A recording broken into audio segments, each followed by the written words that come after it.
The sun hung low over the scrublands of Las Cruces, New Mexico, casting long shadows across the cracked asphalt of a quiet county road. In the heart of this dusty nowhere stood a hulking military prototype, a next-generation armored vehicle, its sleek composite shell glinting under the desert light. Its engine, the pride of Fort Bliss's experimental division, had just sputtered to a halt during a critical demonstration. 3 engineers, each a specialist in their field, had tried and failed to revive it. Frustration hung thick in the air, mingling with the faint smell of burnt oil. Then someone whispered a name long buried in the base's archives. That name belonged to Elias Morrow, a man whose hand seemed to speak the language of machines. That day, he didn't just mend an engine, he reclaimed a piece of himself. Elias, known to most as Eli, was a former Army sergeant who lived for the hum of machinery.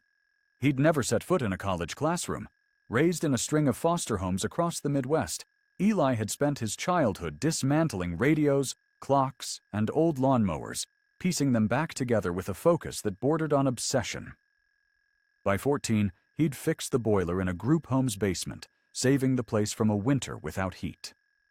At 18, he joined the Army, chasing stability and a purpose beyond the chaos of his youth. During his service, Eli was never one for chatter. He'd sit silently through mess hall banter, but when a Humvee seized up in the middle of a desert patrol or a field generator coughed out its last spark, he was the one they called. His knack for coaxing life back into broken things earned him a quiet legend on base. To those who knew him, few as they were, he was an oddity, a man who seemed to hear machines in a way others couldn't. Now 67, Eli carried the weight of 2 lives. The first was a jagged youth that forged his resilience. The second was a military career cut short in 1984, when a test of a prototype turbine left shrapnel in his left shoulder and a lingering distrust in his heart. The Army pension barely covered the physical therapy that followed. Selling the small ranch house he'd bought for the woman who left him 3 years later, without children, had drained what little he'd saved. Now, Eli scraped by fixing irrigation pumps and bulldozers around Las Cruces. His weathered pickup, its paint chipped to reveal rust, rumbled down gravel roads with a battered toolbox in the passenger seat and a thermos of bitter coffee wedged in the console.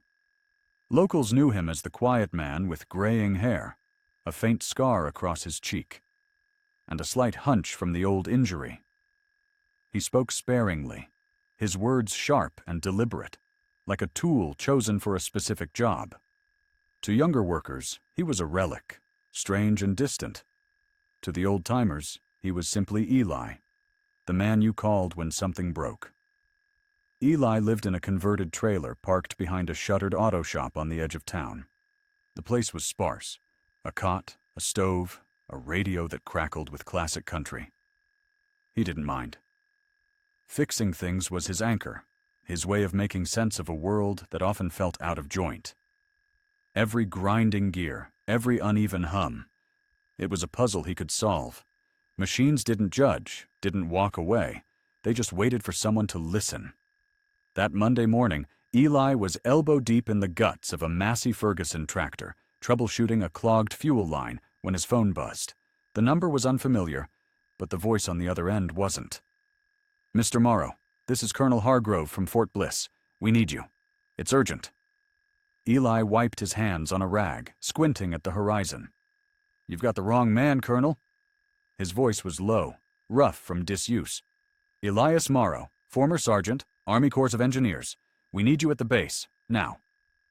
A pause stretched between them, heavy with the weight of years.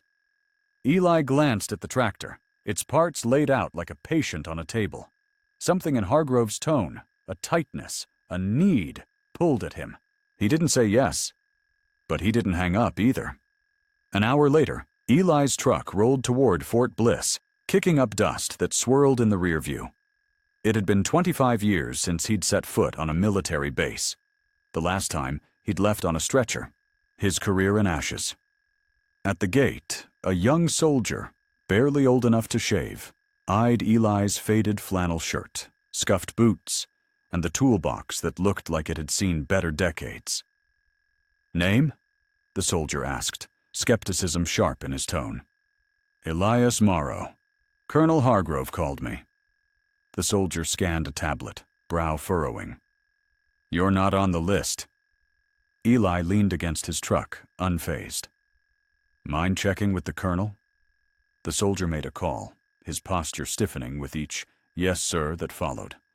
"Follow me," he said finally, waving Eli through.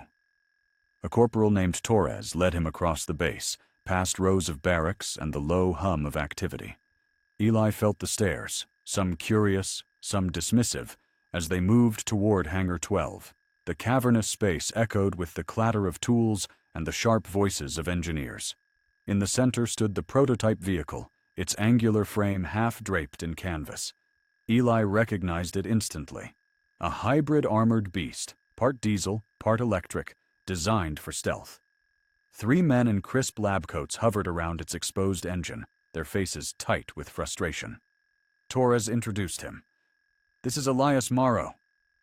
The lead engineer, a stocky man with a clipped beard named Dr. Vance, looked up, one eyebrow raised. "You're the specialist?" His tone carried a mix of doubt and exhaustion. "Didn't expect someone like you." Eli ignored the jab, his eyes already on the engine. "What's the issue?" he asked, setting his toolbox down with a thud. Vance crossed his arms. "This is a next-gen hybrid propulsion system. Low heat, low noise for battlefield stealth. It runs fine for about 12 minutes, then loses power. We've checked the electronics, fuel systems, thermal regulators. Nothing adds up." Another engineer, a wiry woman with short cropped hair, chimed in. "We've had 4 teams on this. No one's cracked it." Eli nodded, pulling a small flashlight and an old-fashioned mechanical probe from his toolbox. The engineers exchanged glances, one muttering, "Is he serious?" as Eli began his inspection. The air in Hangar 12 was thick with the scent of metal and hydraulic fluid, the kind of smell that clung to your clothes and reminded you of work unfinished. Elias Morrow stood before the prototype vehicle, its hybrid engine exposed like an open wound. The machine was a marvel, sleek lines of advanced composites, a fusion of raw power and cutting-edge stealth tech. But right now, it was silent, stubborn, and broken.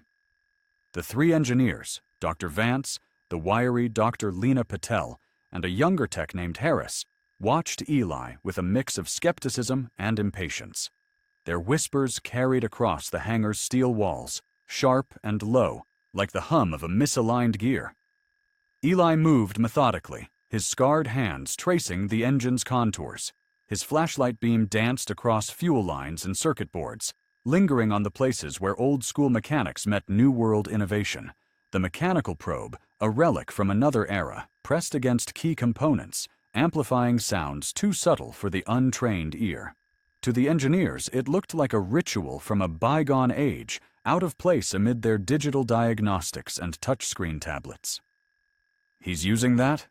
Harris muttered, adjusting his glasses. Patel shot him a look but said nothing, her arms crossed tightly. Eli didn't react to their comments. He never did. His focus was on the machine, its faint vibrations and barely audible whines forming a language he'd spent a lifetime learning.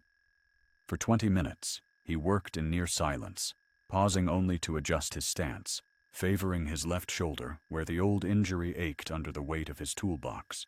The engineers grew restless, their shoes scuffing the concrete floor. Finally, Eli stopped at the engine's mounting base, his probe pressed against a vibration damper. He closed his eyes, listening. The hangar seemed to hold its breath. "Found something?" Vance asked, his voice edged with irritation. Eli straightened, setting the probe down with care. "It's not the engine itself," he said, his tone steady, like he was stating a fact as plain as the desert sun. "It's the integration. There's a micro-vibration in the mounting base. Shows up when the engine heats up and expands. That vibration throws the combustion and electric systems out of sync. creates a harmonic dissonance. The engineers froze, exchanging glances. Vance's brow furrowed. That's not possible. We tested the mounting base. It's solid. Eli tilted his head slightly.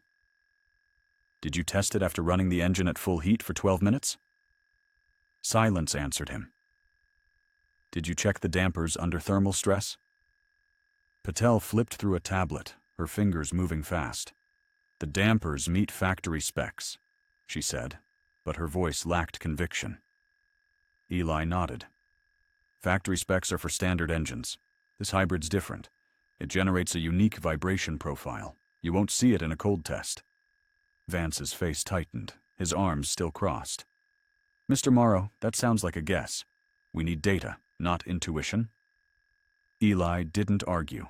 He closed his toolbox with a soft click and started toward the hangar door, his slight hunch more pronounced under the fluorescent lights. Where are you going? Torres, the corporal, called after him, startled. Eli didn't turn. You don't need me. You've got all the answers. His boots echoed on the concrete as he walked out, the desert heat hitting him like a wave as he stepped into the parking lot. He climbed into his truck, the worn leather seat creaking under his weight. For a moment, he sat there, hands resting on the steering wheel, staring at the horizon where the mountains blurred into the haze. He wasn't angry, just tired. It was a familiar feeling, being dismissed, underestimated. The man who fixed what others couldn't, only to be pushed aside when the job was done. He started the engine, the old pickup rumbling to life, and drove back to his trailer in Las Cruces. That evening, as Eli scrubbed grease from his hands in the dim light of his trailer's sink, his phone buzzed again. He dried his hands slowly, expecting a local farmer with a broken pump. Instead, it was Vance. Mr. Morrow, it's Dr. Vance. I owe you an apology. Eli paused, the rag still in his hand. We ran the tests you suggested, heated the engine to operating temp, and checked the mounting base. You were right. There's a micro vibration in the dampers, exactly like you said. It's throwing the whole system off. Eli didn't respond right away, letting the words settle. We need you back, Vance continued, his voice softer now, almost pleading. Colonel Hargrove wants to talk to you himself. The next morning, Eli's truck rolled back into Fort Bliss. The base felt different today, less hostile, though the curious stares from passing soldiers hadn't changed. In Hangar 12, Vance was waiting with a man in a crisp uniform, his chest heavy with insignia. Mr. Morrow, the man said, extending a hand. Colonel Hargrove, I owe you an apology for yesterday. You identified a flaw our best couldn't find in a week. Eli shook his hand, his grip firm but unhurried. No need, Colonel. There is, Hargrove insisted. Dr. Vance told me what happened. He also mentioned something else. This engine, this whole hybrid system, builds on work you did 40 years ago. The damper design you flagged, it's based on your original specs. The hangar went quiet. Vance and Patel stood nearby, their expressions a mix of respect and unease. Hargrove's voice softened. Sergeant Morrow, why is someone with your expertise working odd jobs instead of here? With us? Eli's jaw tightened. It was a question he'd buried long ago, one that carried the weight of an old wound. There was an accident, sir. 84. Prototype test went wrong. I took the blame. Shrapnel in my shoulder ended my career. They saw me as damaged goods after that. Hargrove nodded, his face unreadable. Vance stepped forward, clearing his throat. Mr. Morrow, I'm sorry. I was out of line yesterday. Eli met his eyes, then gave a small nod. It's fine, Doctor. Hargrove's gaze didn't waver. Sergeant, I'd like to make you an offer. We have projects piling up, systems failing that no one can crack. We need someone like you. Eli looked at the prototype, its engine now humming smoothly under the hangar lights. For a moment, he could feel the pull of that old life, the rhythm of machines, the purpose of fixing what others couldn't. but he shook his head. Appreciate it, Colonel. But that's not me anymore. The hum of the prototype's engine filled Hangar 12, a steady pulse that seemed to mock the chaos of the days before. Elias Morrow stood near the vehicle, its sleek frame catching the sterile glow of the overhead lights. Colonel Hargrove's offer hung in the air, heavy with possibility, but Eli's gaze was fixed on the machine, not the man. The engine ran smoothly now, its earlier failure silenced by his hands. Yet the weight of the moment pressed on him. Not pride, but a quiet ache for something long gone. Hargrove stepped closer, his voice low but firm. Sergeant, let me make one more proposal. He reached into his jacket and pulled out a sealed envelope, its edges crisp against the hangar's grit. This is for your service here, and for the recognition you should have had years ago. Eli's eyes flicked to the envelope, then back to Hargrove. He didn't reach for it. I didn't come for that, sir, he said, his voice rough but steady, like gravel underfoot. Hargrove's expression softened, a rare crack in his military bearing. I know. That's why it's yours. After a long moment, Eli took the envelope, slipping it into the pocket of his faded flannel without a glance. He nodded once, then turned toward the prototype one last time. The machine stood silent now, its job done, its secrets laid bare. Outside, the desert sun was sinking, painting the sky in streaks of orange and purple. Eli climbed into his truck, the envelope a faint weight against his chest. He didn't open it. Instead, he drove back to Las Cruces, the familiar rumble of his pickup blending with the hum of cicadas rising from the scrubland. Back at his trailer, he set the envelope on the small table beside his cot, unopened, and went to work on a half-finished repair manual for a local farmer's combine. The world felt the same as it always had. Quiet, solitary, filled with things that needed fixing. The next morning, Eli was back at work, crouched beside a Massey Ferguson tractor in a dusty barn just outside town. The air smelled of hay and motor oil, and the faint clatter of tools echoed from a nearby shed. He was adjusting a hydraulic valve when the crunch of tires on gravel broke his focus. A sleek black SUV pulled up, its polished exterior out of place against the barn's weathered wood. Dr. Vance stepped out, his usual lab coat traded for a plain jacket, his face softened by the morning light. Sergeant Morrow, Vance said, leaning against the SUV's hood. I needed to say something in person.